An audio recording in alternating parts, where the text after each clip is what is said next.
it'll be very interesting to hear how Peter connects his views into what Bill just talked about. So I served you a little curveball there, Peter. I first met Peter Bardenfleth Hansen about 7 years ago. He spoke at one of our strategy summits. And at the time, we had a strange car company that was just sort of popping up on the radar. And this strange car company was kind enough to borrow us a couple of cars for this strategy conference that we were hosting.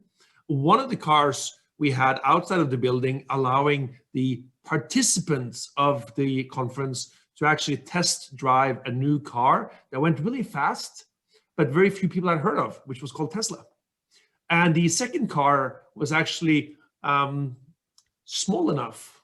It was a full-size car, but it was small enough to fit inside the doors and through the doors. So we actually parked one Tesla inside the conference room so people could sit very close to the stage, watch the speakers while being inside a Tesla Model S. This is, of course, some years ago. The speaker at the time representing Tesla was Peter Bardenfleth Hansen, and he spoke passionately about the future of mobility, the future of electric vehicles, and how electric vehicles are going to be, well, basically disrupting cars as we know it. Today, Peter joins us from Copenhagen, Denmark. He has left Tesla, but he is now doing a lot of very interesting work, board seats, consulting, and investment in this shifting mobility landscape. So I've invited Peter Bardenfleth Hansen to really share his insights on the shifting mobility landscape and, of course, what that may mean for the future. Peter, the floor is yours, and good to see you.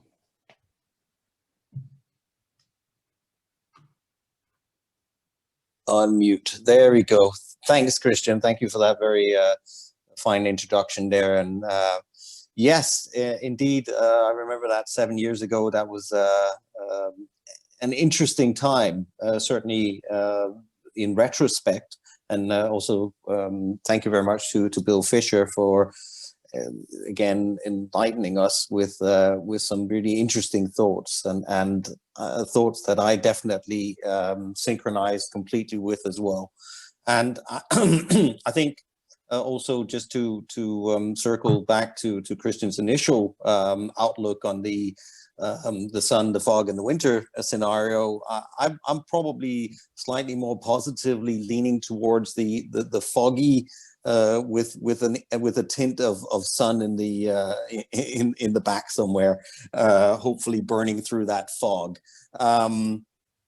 And I definitely see 2021, 2022, not least, as Bill also mentioned in his Waking Up news call, that things are going to look different. I'm pretty confident that 21 is going to be an optimistic, positive year, not least in relation to the vaccines, not least because of the change in guards in the US, the potential business working relationships across the nations, again, becoming more legit. I think all of those aspects are going to be a great renewable way of going into the future. As one always says, in order to have your garden or your forest grow strong, well, you need to burn something down. I think we can all agree on that 2020 was definitely burning things down. 21, 22, and moving onwards is really boosting things and getting back on our feet, and I think it's going to be an upward going curve from there. Now, Christian asked me to join today to give me a bit of give you guys a bit of an insight, certainly from my point of view, of what the shifting mobility landscape looks like at this current point. An overview. It's interesting because you guys. Sitting on this call are probably all familiar with as Christian said, with Tesla and this enormous growth that they've had very quickly over the last 3-4 years. But you all have to remember that this company was established in 2003, so it's 17 years ago. So we're really talking about a hockey stick here. You have a slow start really a tremendous belief in that this is going to be what the future is going to hold. And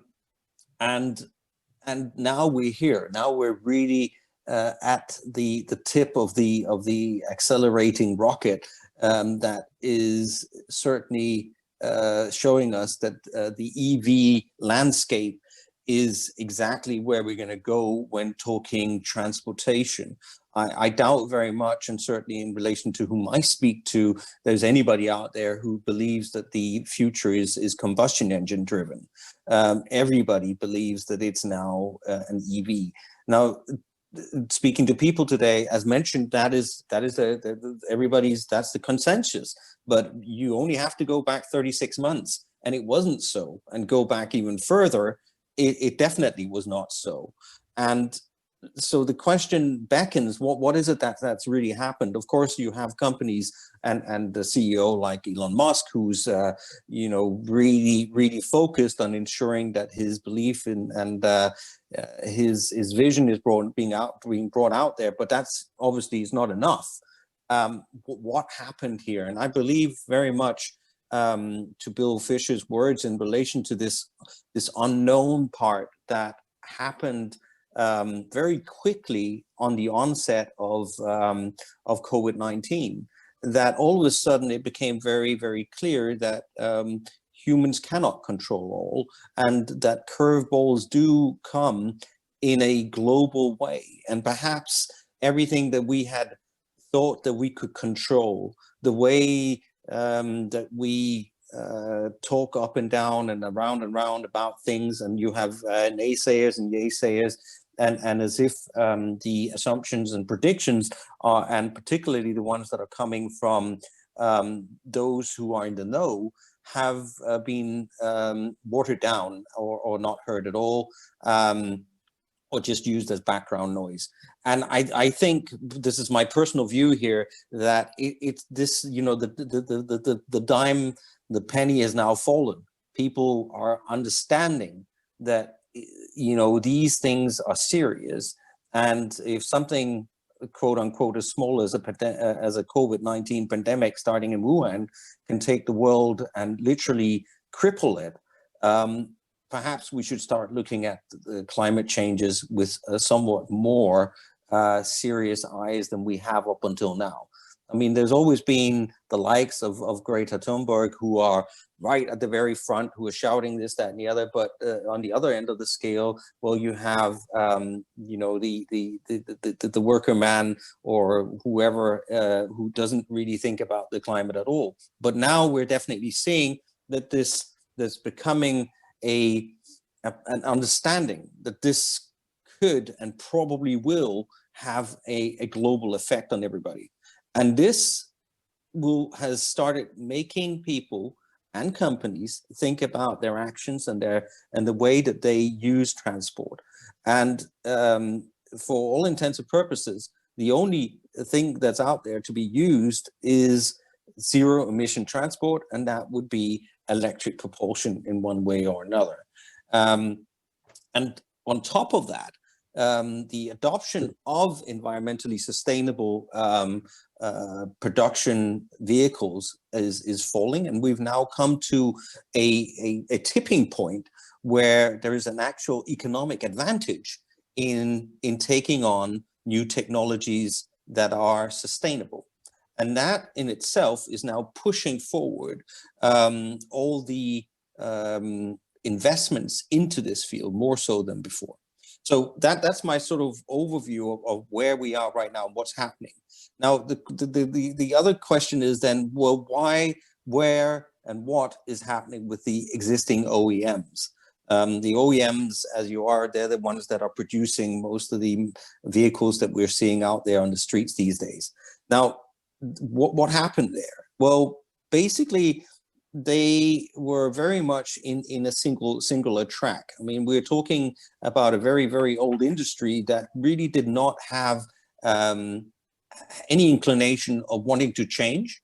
And one could speak of like the Kodak or Nokia moment here, because basically, what is it that why have they not been the ones that have been taking the forefront? Why does it take a small company such as Tesla, who comes out of nowhere, in fact comes from Silicon Valley, to actually shake the world of the OEM giants?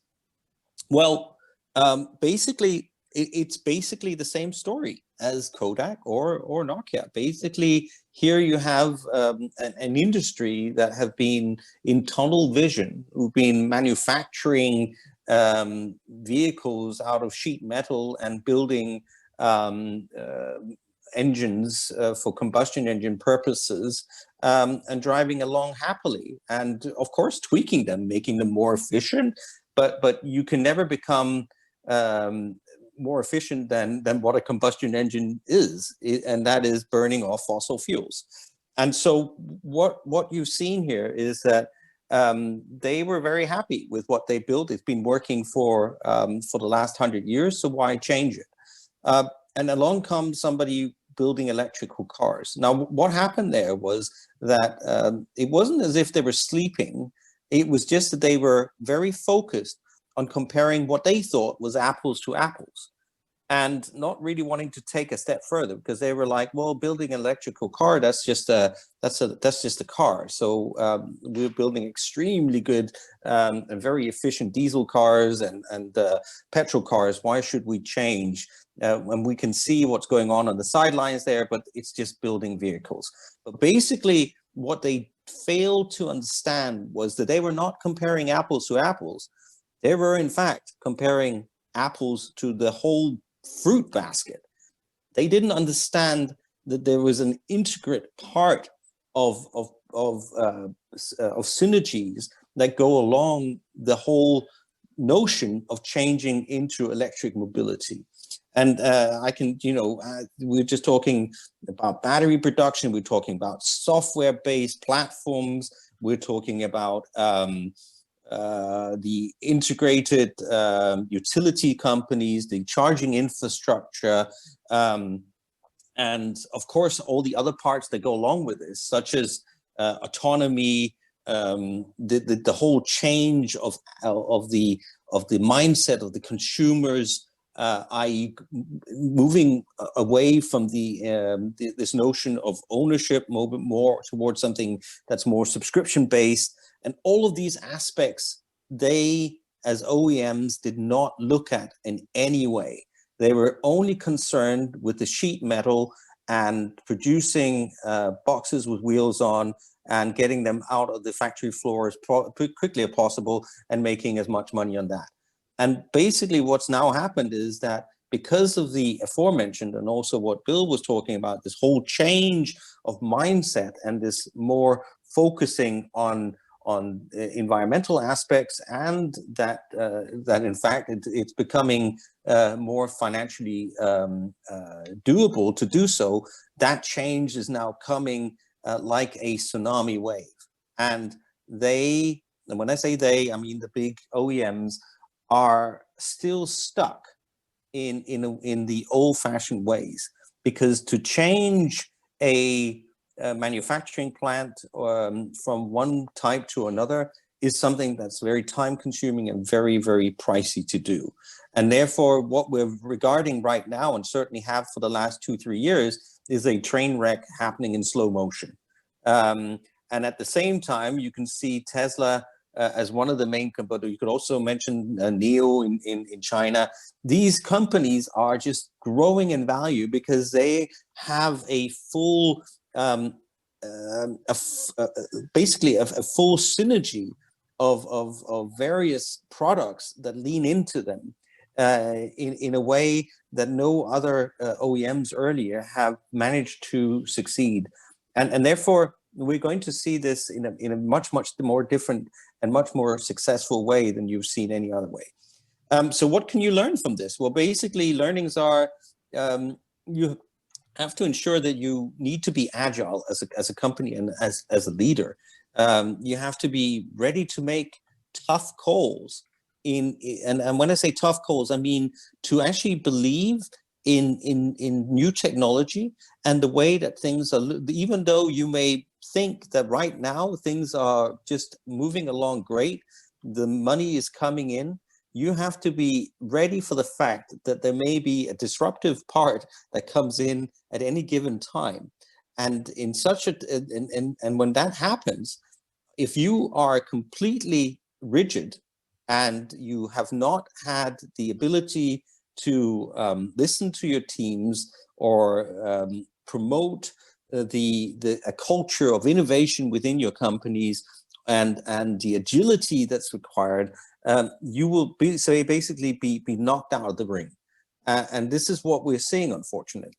And again, I hate to keep going back to Tesla, but I mean, here you have a company that now has a value that is, I think, about twice as much as all the other OEMs put together.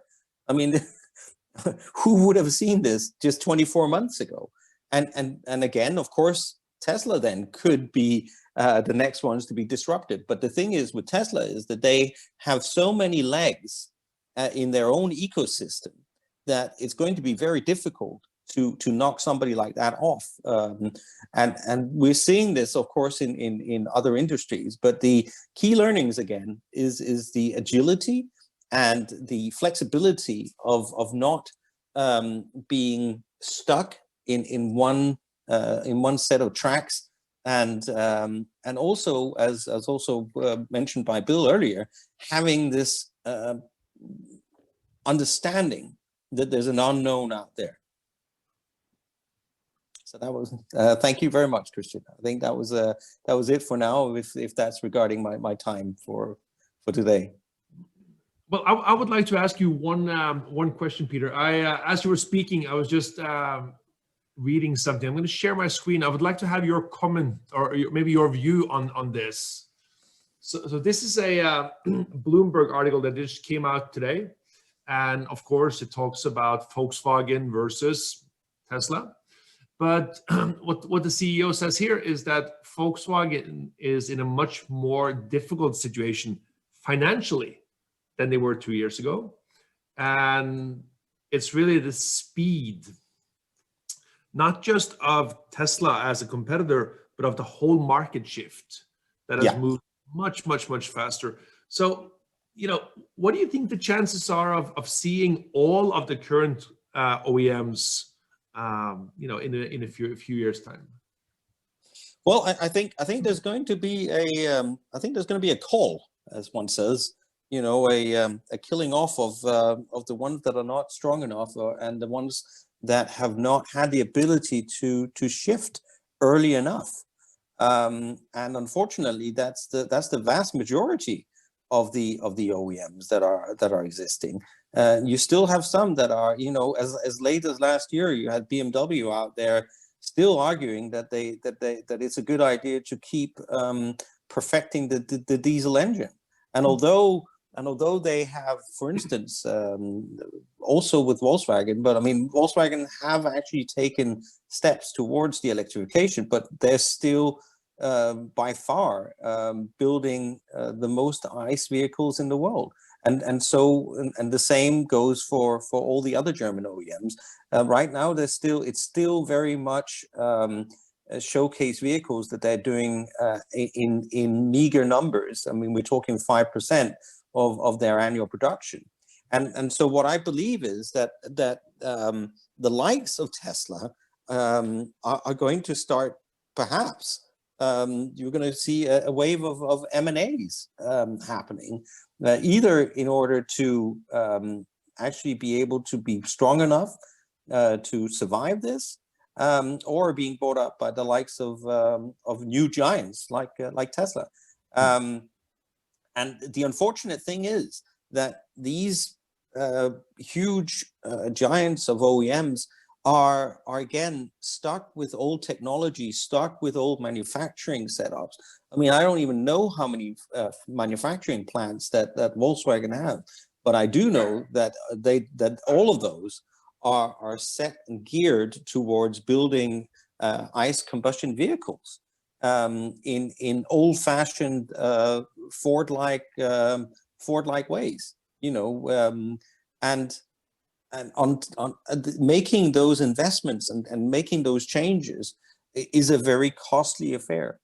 And the unfortunate thing is that the OEMs they've not taken this seriously enough, and now they'll be dancing to the tune of a completely new generation of manufacturers. You see the likes of for instance, Arrival in the UK, who are building trucks, but they're also starting to do innovative new ways of production, doing what we call mini plants, where you do small production sites that you can actually set up from containers, and 3D printing a lot of the parts.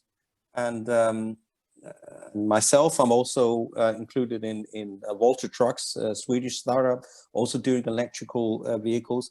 And again, being able to do all of these startups in a completely different way, because what you do is you're more of an aggregator, putting together all these aspects and these synergies around not just the vehicle, but also the energy and the infrastructure required.